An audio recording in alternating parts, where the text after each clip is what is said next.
Have you seen anything like this before? Raise your hand if you've seen this before. Oh my, lots of us have seen this before. Where do you see this sort of thing? You see this? When there's a wet floor. Oh, when there's a wet floor? Where else do you see this? You see this at construction sites? Where else do you see yellow tape like this? At police scenes of investigation? Does this stretch to Father Roy? Why do people use tape like this? Because that way people don't, walk inside it like I just did, right? It keeps people out. It shows them, wait a minute, there's something happening here. This is a construction site. Or this is an investigation, the scene of an investigation. Or this is a wet spot on the floor. Don't go walking in this spot, right? That's what this is for. It marks out a certain space. Did you hear the story in today's gospel?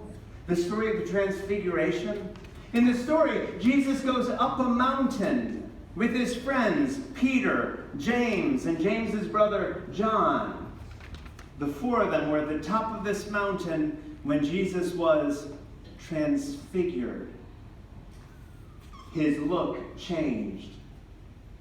His face became as bright as the sun. His clothes shone like the light. Something was different about him.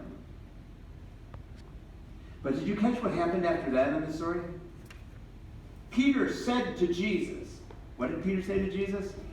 Lord, it is good that we are here. Let me build 3 tents, one for you, and one for Moses, and one for Elijah. Did you hear that in today's story? Let me build 3 tents. Why? Was Jesus going to sleep on that mountain with Moses and Elijah who are now gone? No. The purpose for the tent was to mark out a space so that anyone who came up that mountain, instead of walking into that space not knowing that that's the space where Jesus was transfigured, where Moses and Elijah appeared, that when someone came to that space, that tent would block them and keep them from touching that holy ground. Wow. Brothers and sisters, do you remember what season we're in now? We're in the season of Lent, which is 40 days of 3 traditional practices. 40 days of praying, 40 days of fasting, which is a fancy word for going without things that we can go without, and 40 days of being more generous with our time and with our talent and with our treasure. Are you marking out these 40 days as a different and more special time? Or is this Lent going to be just like any other time of the year? You follow me? Are you doing something special this Lent to make this time different from all other times?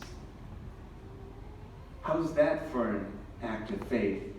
In today's first reading, Abram and Sarah were called to set out, to leave their home and the land of their ancestors behind, and to go forward and to do something different and to be something different.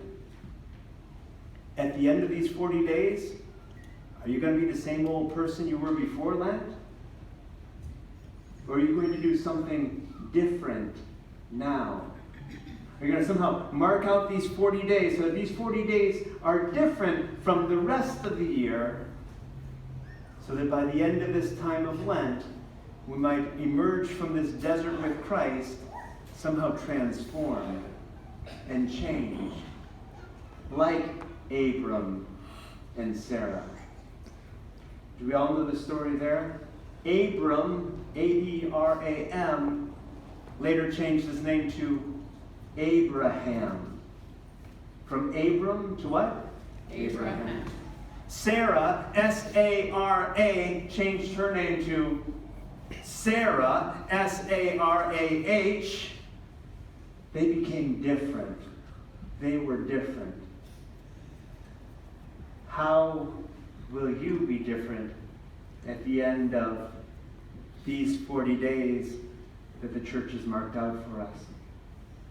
What a shame it would be for us to come to the end of Lent and be the same old people we were before. Amen?